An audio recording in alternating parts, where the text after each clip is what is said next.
Dominic and the ladies purse പടത്തിന്റെ പേര് പോലെ തന്നെ ഡൊമിനിക് എന്ന ഡിറ്റക്റ്റീവിന്റെ കയ്യിലേക്ക് ആരതാണെന്നറിയാത്ത ഒരു ലേഡീസ് പേഴ്സ് വരുന്നതും പുള്ളി അതിന്റെ മിസ്റ്ററി കണ്ടെത്താനായി ഒരു ഇൻവെസ്റ്റിഗേഷനിലേക്ക് ഇറങ്ങുന്നതാണ് പടത്തിന്റെ ഒരു one liner. Actually O T ടിയിലാണെങ്കിലും തിയേറ്ററിലാണെങ്കിലും വളരെ സെലക്റ്റീവ് ആയിട്ട് മൂവീസ് ചൂസ് ചെയ്യുന്ന ഒരാളാണ് ഞാൻ. അത്യാവശ്യം റിവ്യൂസ് ഒക്കെ നോക്കിയിട്ടാണ് ഞാനൊരു പടം കാണണമെന്നുള്ളത് തീരുമാനിക്കാറ്. പക്ഷേ ഈ ഒരു പടത്തിന്റെ കേസിൽ ഞാൻ ഫസ്റ്റ് ഡേ തന്നെ പോയിട്ട് പടം കാണാനുള്ള മെയിൻ റീസൺ എന്ന് പറഞ്ഞു കഴിഞ്ഞാൽ GVMന്റെ ഫസ്റ്റ് മലയാളം ഡെബ്യൂ ഫിലിമാണ്. അതേപോലെ തന്നെ മമ്മൂട്ടി കമ്പനിയാണ് ഈ പടത്തിന്റെ പ്രൊഡക്ഷൻ. അപ്പോൾ മമ്മൂട്ടി കമ്പനി ഇതുവരെ ചെയ്ത എല്ലാ ഫിലിംസിന്റെ ഒരു ക്വാളിറ്റി നമുക്ക് എല്ലാവർക്കും അറിയുന്നതാണ്. അപ്പോൾ അതും ഒരു ഇമ്പോർട്ടൻറ്റ് ഫാക്ടർ ആയിരുന്നു എനിക്ക് ഈ ഒരു പടത്തിന് ഫസ്റ്റ് ഡേ തന്നെ കയറാൻ. പക്ഷേ ഒരു ശരാശരി പ്രേക്ഷകൻ എന്നുള്ള രീതിയിൽ പറയുകയാണെങ്കിൽ ഒരു ആവറേജ് വാച്ച് മാത്രമാണ് ഈ ഡൊമിനിക് ആൻഡ് ലേഡീസ് പേഴ്സ് എന്ന് പറഞ്ഞ മൂവി. കാരണം എന്ന് വെച്ച് കഴിഞ്ഞാൽ ഇൻവെസ്റ്റിഗേഷൻ പാർട്ടൊക്കെ നമ്മളെ ചെറുതല്ലാത്ത രീതിയിൽ നന്നായിട്ട് ലാഗ് അടിപ്പിക്കുന്നുണ്ട്.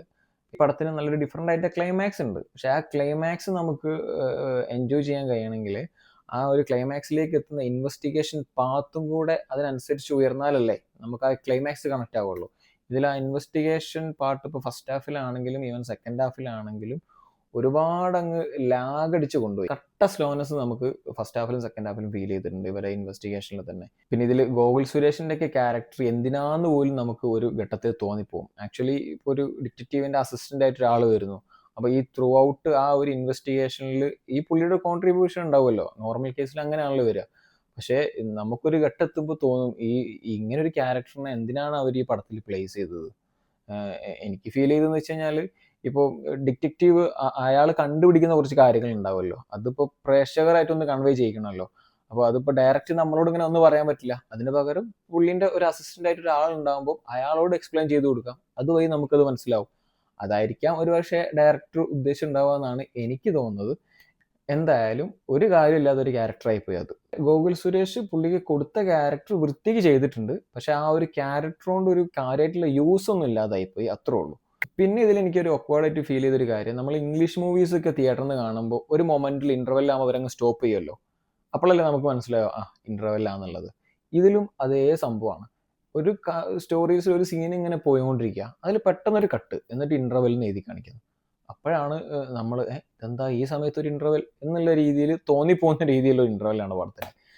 നോർമലി ഒരു ഇൻവെസ്റ്റിഗേഷൻ ത്രില്ലർ ആകുന്ന സമയത്ത് ഒരു ഇന്റർവെൽ പഞ്ച് എന്നൊക്കെ പറഞ്ഞു കഴിഞ്ഞാൽ നമ്മളൊരു ആകാംക്ഷയുടെ മുൾമുനയിൽ നിൽക്കും. അടുത്തത് എന്താണ് സംഭവിക്കാൻ പോകുന്നത് എന്നുള്ള രീതിയിലായിരിക്കുമല്ലോ നമ്മൾ ഇന്റർവെല്ലിൽ പുറത്തിറങ്ങുക. ഇതൊന്നുമില്ല, ഒരു പെട്ടെന്ന് ഒരു സീൻ കട്ട് ചെയ്ത പോലെ അവിടെ അവർ ഇന്റർവെൽ ബ്ലോക്ക് കൊണ്ടുപോയി വെച്ചിരിക്കുകയാണ്. പിന്നെ ആകെ ഒരു പോസിറ്റീവായിട്ട് ഇതിൽ പറയാനുള്ളതെന്ന് വെച്ച് കഴിഞ്ഞാൽ മമ്മൂക്കാൻ്റെ വളരെ ഇതുവരെ ഒന്നും കണ്ടിട്ടില്ലാത്ത ഒരു ഡിഫറെൻറ്റ് ടൈപ്പ് ഓഫ് ക്യാരക്ടറൈസേഷൻ ആണ് ഈ പടത്തിലുള്ളത്. കുറച്ച് ഫണ്ണി ആയിട്ടുള്ള എന്നാൽ അത്യാവശ്യം ഒരു ഇന്റലിജന്റ് ആയിട്ടുള്ള ഒരു ഡിറ്റക്റ്റീവ് റോള് പുള്ളി വളരെ ഗംഭീരമായിട്ട് ചെയ്തിട്ടുണ്ട്. അപ്പോൾ ഓവറോൾ പടം എങ്ങനെയുണ്ടെന്ന് ചോദിച്ചു കഴിഞ്ഞാൽ നിങ്ങളുടെ കയ്യിൽ സമയമുണ്ട്, ക്യാഷ് ഉണ്ടെന്നുണ്ടെങ്കിൽ നിങ്ങൾക്കൊന്ന് പോയി കണ്ടു നോക്കാം, കുഴപ്പമൊന്നുമില്ല. അല്ലാതെ ഒരു അടിപൊളി ഇൻവെസ്റ്റിഗേഷൻ ത്രില്ലറാണ്, മസ്റ്റ് വാച്ച് ആണ് എന്നൊന്നും ഞാൻ പറയുന്നില്ല. കാരണം that's what I felt. Okay, അപ്പോൾ ഈ പടത്തിന് എൻ്റെ ഒരു റേറ്റിംഗ് 3 out of 5. അപ്പോൾ പുതിയൊരു വീഡിയോയിലൂടെ വീണ്ടും കാണാം. ബൈ.